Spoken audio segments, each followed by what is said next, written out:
baru kau bisa masukkan orang. Karena yang milik rumah ini sudah datang. Saya berdoa, Tuhan, ini kepenting. Makanya memang banyak penasehat aman rakyat. Kadang-kadang kita pikirkan keputusan kita sudah benar, padahal keputusan kita salah semua. Berdoa saya, Tuhan bagaimana ini? Hubungi Pak Peri, hubungi Pak Den, minta pertolongan. Terakhir hubungi mertuaku. Inang, bagaimana ini? Berhubungan yang mulak. Kalau dibilang orang pendeta cerai kan ngiri kan? Cerai pendeta itu katanya berantakan sekolah, berantakan semua itu. Udah pasti semua itu dah. Gimana supir sudah berantakan? Saya yakin supir di sini supir yang bagus ini. Amin, saudara-saudara. Yakin saya itu dah. Maka kernek-kerneknya harus bagus. Kalau sudah dilihat agak bocor-bocor langsung ditambal. Jangan pula digembosin. Nah, itu bahaya itu. Syukurlah waktu itu kernek-kernek bagus. Mertua saya bilang begini, Berton, katanya, Bahombing, bahasa kayak sepenuhnya huamang. Ini pekerjaan Tuhan inang. Masa pekerjaan Tuhan sampai harus begitu katanya. Aku sudah total inang melayani Tuhan. Jadi gimana nanti tinggal di mana kalian? Nggak tahu, aku bilang. Ya harus tahu katanya. Pendek ceritanya dijual ini rumah, dijual semua. Semua nggak ada lagi di rumah apa-apa. Ku bikinlah pondok-pondok kecil, ku bikinlah kamar kecil-kecil kan. 3x3 di sekolah itu. Disitulah kami tinggal sekarang. Tapi karena syukur masih banyak penasehat, dinasihati oleh istriku ini. Ku dengar dinasihati berjam-jam. Lihat jadinya pulang, jadinya ya kan, ternyata nggak jadi pulang. Makanya ada hari ini. Tuhan memberkati. Kita kalau khotbah kan harus jujur. Nanti kita bilang amannya di rumah, semua bahagia. Istriku pagi-pagi ku cium, padahal dicium pakai kaki. Baca pendeta begitu kan? Lip service aja ngomongnya. Bahagia kami keluarga sakinah mawaddah dan waroka. Tapi istrinya sering ditempel. Bukan salam tempel, kan saudara-saudara. Tapi kita mending, saya selalu berpikir hidup ini penuh dengan kekurangan, maka jangan bertahan dalam kekurangan. Saudara yang terkasih dalam nama Tuhan Yesus Kristus, gambar diri Allah harus ada dalam diri kita. Jati diri Allah harus ada dalam diri kita. Hidup kita harus penuh dengan Roh Kudus dan berbuah-buah Roh Kudus kalau kita mau berkuasa di dunia ini. Kalau tidak, burung pun kita takuti. Nanti flu burung datang lagi, takut kita sama burung. Ikan datang, takut kita sama ikan. Semua nanti kita takuti. Orang pun lewat kita takuti. Digomongin nyakuk, tidak digomonginnya. Semua hidup penuh ketakutan. Padahal barisan orang pertama masuk neraka adalah barisan orang takut. Saudara yang terkasih dalam nama Tuhan Yesus Kristus, karakter Allah, kasih, sukacita, damai, sejahtera, dan penguasaan diri harus ada dalam diri kita.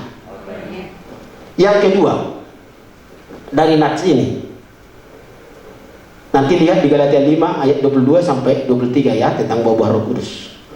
Kuasa akan tetap menjadi milik kita jika otoritas ilahi tinggal tetap dalam diri kita. Kita memang tidak ada apa-apanya, orang kita tanah lihat kan. Yang membuat kita berkuasa adalah otoritas Allah. Apakah otoritas Allah hari ini? Firman Tuhan. Setuju atau tidak? Maka kalau orang lupa lagu sekolah minggu, kan banyak kita lupa sekolah minggu itu, lagu sekolah minggu itu kan. Baca kitab suci, doa tiap hari, doa tiap hari, doa tiap hari. Kalau apa katanya? Kalau mau bertumbuh. Maka kita harus punya gerakan-gerakan membaca Alkitab. Memang baca Alkitab kita tidak dapat pahala atau ikram. Tapi baca Alkitab kita dapat apa yang menjadi pesan Tuhan yang akan kita laksanakan. Di Israel umur 7 tahun sudah selesai baca Alkitab. Namanya Bet HaSefer. Umur 5 sampai 7 tahun semua mereka sudah selesai baca Alkitab. Umur 8 sampai 9 tahun masuk mereka kelas yang kedua, namanya kelas Bet HaMidrash. Kelas memahami. Banyak orang berdebat Alkitab tapi tidak pernah baca Alkitab. Jemaat Tuhan sudah selesai baca Alkitab juga semua ini. Nah, ini pertanyaan ini. Jangan-jangan sampai umur 70 tahun, sampai inna ilahi wa inna ilahi rajiun, tidak selesai baca Alkitab. Makanya di dunia tidak punya kuasa, di surga apalagi. Murid-murid SMTK aku pastikan semua harus selesai baca Alkitab. Dan harus hafal minimal 50 ayat hafalan. Rupanya itu pengaruh. Saya mau bersaksi sebentar. Ketika anak saya beberapa orang masuk tes tentara PK namanya, tentara pendidikan keagamaan atau menjadi pendeta tentara. Mereka dites dengan 50 ayat hafalan tanpa buka Alkitab, 20 khotbah, 20 kidung jemaat harus dikhotbahkan. Mereka tanya waktu tesnya, coba terangkan tentang keselamatan, coba terangkan tentang surga, coba terangkan tentang pribadi keselamatan, pribadi Yesus sebagai juru selamat. Testingnya itu saudara-saudara. Syukur murid-murid yang kita kirim untuk melamar itu semua sudah hafal, bahkan ada yang 100 ayat hafalan. Dan puji Tuhan, berapa yang kita kirim lolos. Murid-murid kami SMTK hari ini ada yang di Rindam Jaya, ada yang di Kostrat, ada yang di Pangkalan Angkatan Laut. Jemaat Tuhan kalau mau berpuasa, baca Alkitab. Amin saudara-saudara. Daripada kita mau baca situasi, hafal semua situasi, hanya satu yang tidak dihafal, isi Alkitab. Di mana berita kan sekarang kan sosmed begitu kan? Semua bisa kita lihat di dunia ini. Hanya satu yang jarang kita lihat, Alkitab. Maka tidak tahu isi hati Tuhan. Hafallah, amin saudara-saudara. Coba lalu bilang kiri kanan mudah, hafallah, baca Alkitab itu bah. Tolonglah. Masa kita sudah dikasih gratis puasa tidak kita ambil? Sosmed silakan sosmed, iya kan? Tapi yang pertama adalah hiburan kita firman Tuhan. Saudara yang terkasih dalam nama Tuhan Yesus Kristus, otoritas Allah tinggal sama kita. Rumah-rumah tangga hari-hari ini kehilangan otoritas Allah. Bahkan menurut saya ngeri sekali hari-hari terakhir ini. Orang percaya, ini yang saya bina ini banyak ini. Ada beberapa maksud saya. Papinya sendiri yang memperkosa anak kandungnya. Gimana mau berotoritas? Iblis hancurkan otoritas di rumah tangga. Maka ketiga ini harus dikerjakan saudara-saudara. Kelompok keteladanan Kristus. Yang bapak-bapak teladan dah jadi anak-anaknya dah. Kalau salah minta maaf. Iya kan? Supaya anak kita pun bisa minta maaf sama kita. Saya pun minta maaf kepada murid-murid. Karena saya nggak tahu. Saya baru hari-hari berubah. Saya sangat keras kepada murid-murid ini. Waduh. Saya berdoa, Tuhan tolong saya Tuhan. Bimbing saya, didik saya bagaimana. Karena murid kami ada 70 ya. Tiap tahun rata-rata 70. Tolong saya Tuhan membimbing anak-anak ini. Rupanya ketika dipahami, ada yang bagaimana lah dikonselingin. Jadi ketika kita keras kepada mereka, nuansa menolaknya itu tinggi. Bapak kita yang di surga tegas, katakan amin. Tapi dia sangat lembut, katakan amin saudara. Bapak kita sangat yes or no, iya atau tidak. Tapi Bapak kita di surga pribadi yang sangat lembut kepada kita. Di rumah tangga harus ada otoritas. Laki-laki dan perempuan diciptakannya mereka. Ayat 26 bagian 27 bagian B. Ini bicara otoritas. Jemaat Tuhan harus tunduk kepada otoritas. Ngeri ini otoritas ini. Iblis lagi hancurkan hari-hari ini supaya gereja tidak taat kepada otoritas. Gembala tidak tunduk kepada ketua rakyat. Ketua rakyat tidak tunduk kepada ketua daerah. Berputar nanti ini semua. Senang kali iblis itu. Ribu mahamudisi. Mau tenang-tenang besok tepuk tangan. Dia jadi jurinya aja. Dipikir kepikiran kita kan. Dengan unggunan ini. Hari-hari di gereja dihancurkan oleh iblis otoritas itu. Gereja tidak berotoritas. Jangankan memerintahkan iblis keluar dari gereja. Saya selalu bilang kepada jemaat, yang kami layani. Saudara-saudara, kalau saudara tidak bisa tunduk kepada saya sebagai otoritas di tempat ini, silakanlah cari gembalamu yang bisa kau tunduk kepada dia. Karena kalau kau tunduk sama aku, bisa aku mengobati kau. Tapi kalau kau tidak tunduk sama aku, ku bilang makan obat ini, kau makan obat yang lain. Minum ini, kau minum obat yang lain. Penyakitmu akan tambah parah. Khotbah pun aku nanti serba salah aku sama kau. Pilihlah. Puji Tuhan om. Ada juga jemaat langsung bilang, iya Mang Bah, aku memang kayak bertumbuh sama Amang katanya.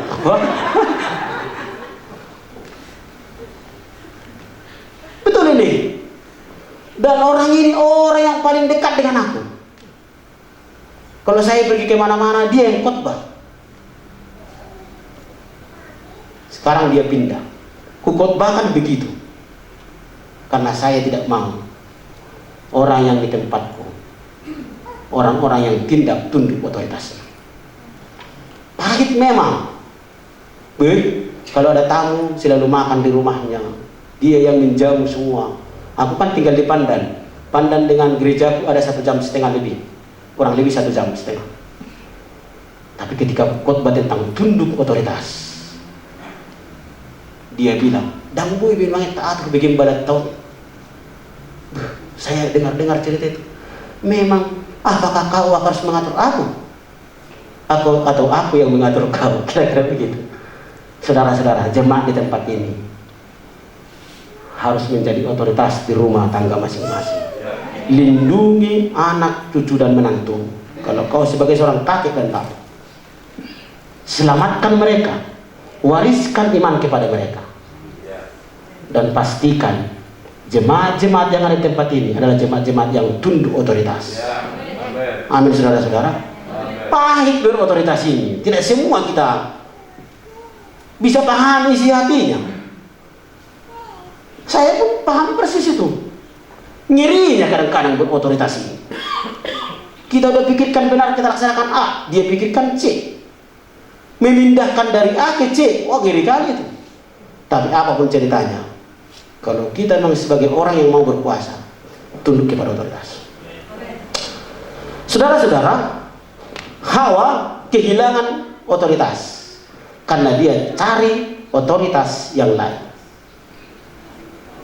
Firman Tuhan turun kepada otoritas, yaitu kepada Adam. Tuhan berkata jangan makan buah pohon di tengah taman itu kepada siapa? Kepada Adam. Adamlah yang ngasih tahu kepada Hawa, dan pasti sudah dikasih tahu. Tapi Hawa sendiri tidak ada dipatokan apa yang dikasih tahu Adam kepada dia. Akhirnya dia cari petunjuk kepada iblis. Mereka komunikasi intens dengan ular itu. Itulah awal kehancuran. Saya sebagai gembala punya banyak pengalaman tentang hal ini. Terlalu banyak khotbah-khotbah saya tidak dilakukan jemaat, tapi dibahas oleh jemaat. Apakah khotbah-khotbah gembala di tempat ini sudah kita lakukan? Lakukan dengan baik. Kalau kita mau berpuasa, lakukan. Kalau kita sibuk membahasnya, ini salah tafsir, ini kurang tepat, keputusan ini kurang bagus, di saat itu juga lah kita mulai kehilangan otoritas itu. Apakah semua pembicaraan otoritas pas kepada kita? Belum tentu. Tapi harus kita paskan sebagai orang yang tunduk kepada otoritas. Lihat militer. Saya bawa Ronaldo Situmiang melamar. Belum apa-apa. Hanya kita terlambatnya sedikit. Sudah disuruh dia push up 60 kali. Tapi saya sudah doktrin dari rumah. Apapun yang disampaikan kepada kau, laksanakan. Diinjak-injak pun kau, ditamparin pun kau, posisimu harus tetap siap. Gitu kan Amang Pak Sanggam kan? Senang enggak kita ditamparin? Wah enggak senang juga. Nah itu dong nilaian. Mudah di sini, mudah di sana. Makan lagi di sini, makan nasi di situ, makan nasi di situ. Tapi karena ini bicara otoritas, siap. Jangan lebih kuat militer dunia itu daripada militernya Tuhan. Maksudku, ditampari Om Peri pun kalian di sini siap aja lah. Apa lagi mau dibilang? Orang dia otoritas kita di sini. Siap-siap aja. Kalau memang tidak sanggup lagi, bernyanyi kita. Aku tak sanggup lagi menerima. Ya pindah kita cari otoritas kita. Sportif, hidup ini akhir zaman harus sportif. Saya Pak Beri, wah nangis saya. Iri kali dah amang ini ya ditinggalkannya. Aku pikir sebagai otoritas, apakah karena aku salah khotbah pikirku? Ketika dia bilang, iya Mang, aku memang tidak bertumbuh di sini. Nyeri ya Mang. Maka Pak Peri nanti selesai saya khotbah siap-siap juga. Jangan banyak laporan. Aku nggak siap lagi Wah. Banyak kali ceritanya Om katanya wah nyeri kali itu. Oh kita nangis itu. Istri saya bilang begini, kok nggak bisa tidur kau katanya? Ya nggak bisa tidur juga aku. Balak pindah mana? Oh ya nyeri kali aku ini. Kurang apa aku? Dilarikan orang uangnya 10 juta. Aku pakai baju polisi. Gabi keluar. Hilang menantunya. Kan kita kan kalau otoritas kan kadang-kadang kan kalau motivasinya nggak lurus kan kita hitung-hitung apa yang kita berikan. Hilang menantunya, disuruh aku mencari. Aku cari sampai dapat. Dilarikan orang uangnya 141.500.000. Ku kejar sampai kepada desanya Gabi. Terakhir Pak Peri, pulanglah uang ini semua. Uang ini yang pergi dari gereja ini. Rupanya anaknya datang setelah udah pulang semua, udah 3 bulan dia Gabi. Ini kan kalau gembala kita otoritas kan harus bertanggung jawab lah. Iya kan? Kalau hanya menyampaikan firman Tuhan di sini gampang kali ini. Aku bisa, aku bikin ketawa-ketawa kalian. Melakukannya ini nah sebagai gembala yang susah dah. Gembala ini harus memberikan nyawanya, iya kan? Ku aplikasikan. Dapat ini udah 3 bulan ini Gabi ini. Setiap cair dikasih aku 100.000. Mau 10 juta pun cair, tetap 100.000. Mau 100 juta pun cair, tetap 100.000. Istri saya bilang begini, udah kayak debt collector aja kau katanya. Aku tidak mau jemaatku dibodoh-bodohin orang. Terakhir pengalaman, pas sudah cair saudara-saudara, pulang anaknya dari akademi perawat. Dilihatnya aku pakai baju biru yang trust up itu. Yang polisi itu bukan baju polisi yang coklat, kaos-kaos yang biru itu. Salam Mamang katanya. Bah, ngapain Pak Pendeta di rumahku? Ya malu kali aku. Langsung dia yang Gabi ini bilang, aku pikirnya aman dari kemarin polisi. Rupanya Pendeta katanya. Inilah demi kau dan sebuah hati. Demi jemaat ku korbankan. Bukan Pak, katanya berbedang kinang, Oma. Pandita nami do di akademi perawat on. On terus membek kami hiburan. Wah, anggo huboto amang kalau tahu aku amang pendeta, tidak kubayar utang itu katanya. Tapi jemaat yang sudah kupertaruhkan nyawa hidupku sama dia pula yang meninggalkan aku. Kalau amang yang bertumbuh usul katanya. Ngeri juga, jadi kan ya. Seperti itulah Yesus pun sudah dikorbankan nyawanya sama kita. Tetap juga dia abaikan kita. Kita abaikan dia kadang-kadang kan. Maka kalau jadi gembala, nggak usah kita cari-cari. Pokoknya hanya Tuhan aja dah. Selesai, iya kan? Otoritas memberikan nyawanya kepada kita, mempertaruhkan seluruh eksistensi kehidupannya kepada kita. Maka kita tunduk kepada Dia. Kalau Tuhan otoritas agung kita sudah memberikan segala-galanya kepada kita, masa sih kita tidak mau tunduk kepada Dia? Masa sih kita tidak mau dengar-dengaran kepada Dia? Masa sih kita bilang tidak puas bersama dengan Tuhan? Saya dan saudara ada hari ini bisa bernapas hari ini.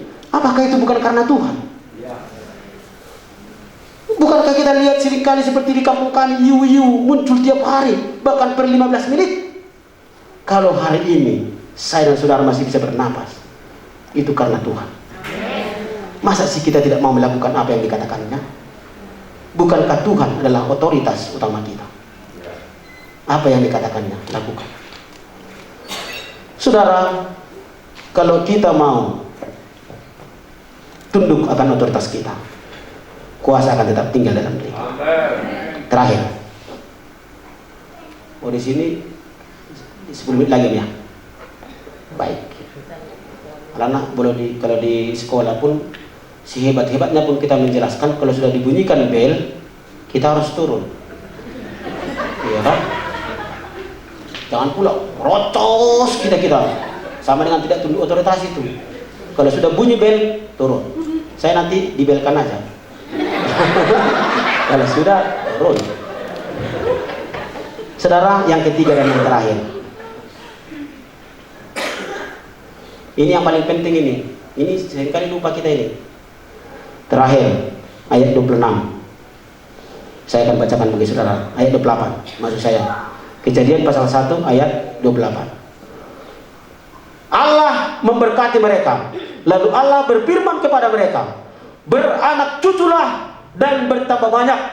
Penuhilah bumi dan taklukkanlah itu. Berkuasalah atas ikan-ikan di laut dan burung-burung di udara, dan atas segala binatang yang merayap di bumi.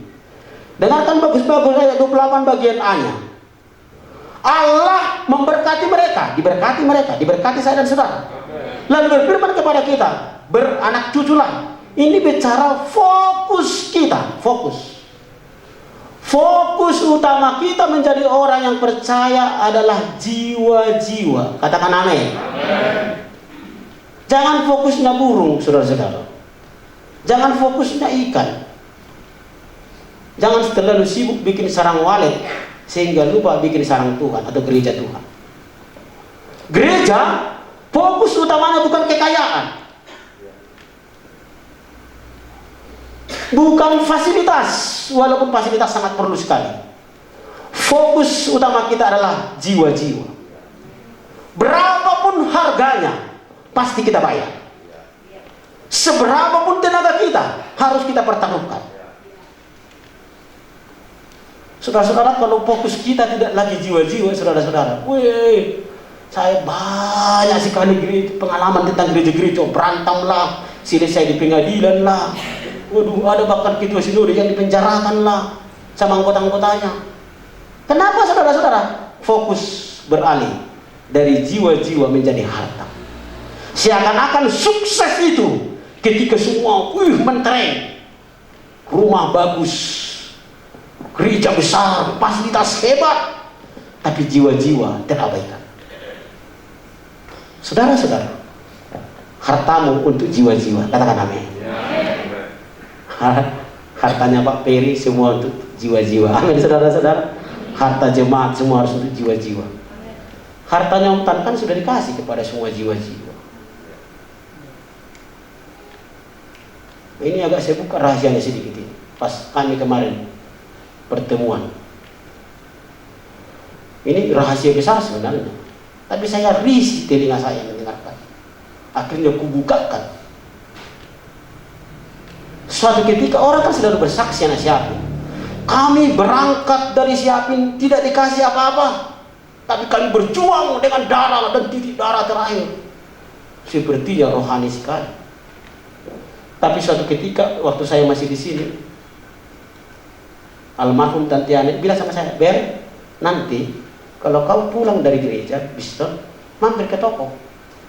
Ada yang mau ku kasih titip buku, ku titip. Saya kan kepo kali zaman itu. Ku titip, ku buka. Setelah ku buka, ku lihat.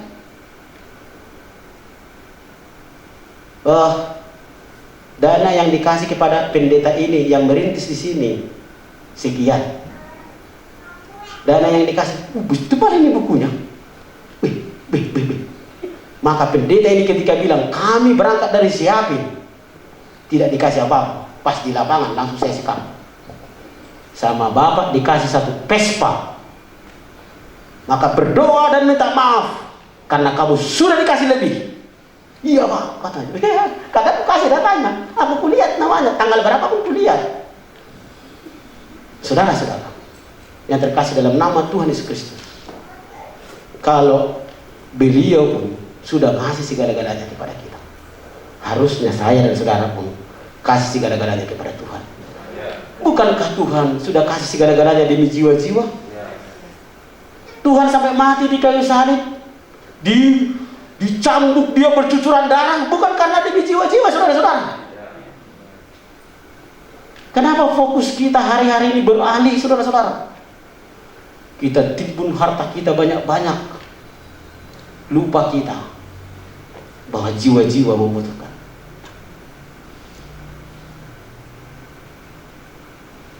Saudara, gereja ini harusnya menjadi role model, karena Om Tan sudah berikan seluruh eksistensi kehidupannya kepada Tuhan di tempat ini. Harusnya gereja ini menjadi role model dalam hal ini. Harusnya jemaat Tuhan di tempat ini harus berapi-api berkata, seberapapun jiwa akan kubayar, yang penting dia percaya kepada Tuhan. Harusnya jemaat ini punya pergumulan khusus bagaimana jiwa-jiwa banyak diselamatkan. Jangan capek struktur ini begini saja ini. Kehidupan itu pun begitu-begitu saja deh. Tapi kebahagiaan kita ketika ada jiwa yang bertobat, katakan amin. Ketika ada jiwa yang diselamatkan.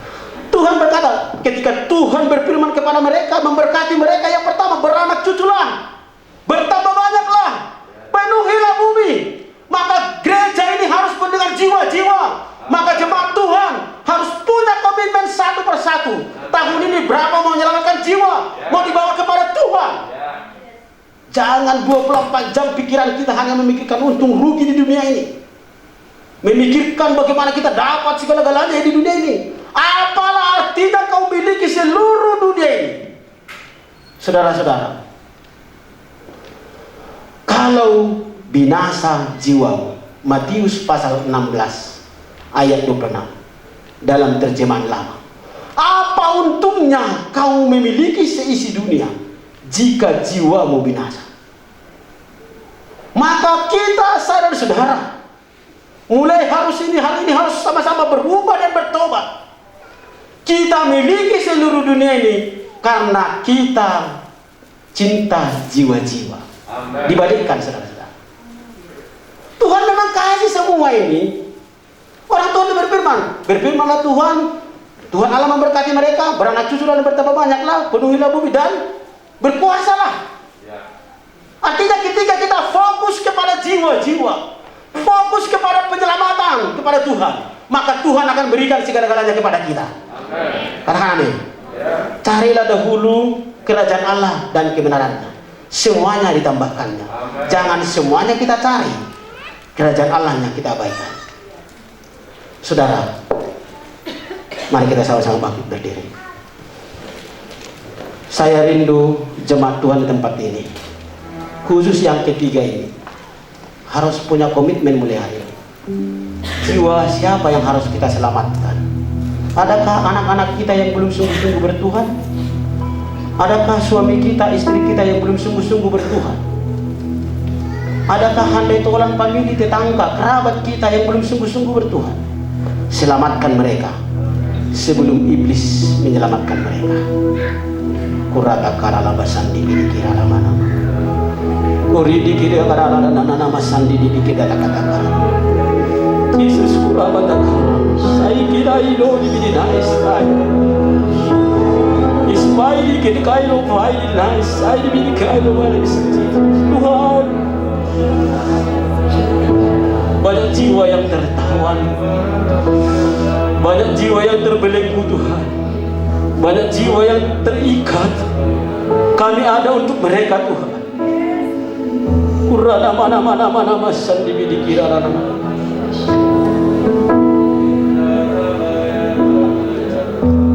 Kurana, mari kita semua menyembah Tuhan.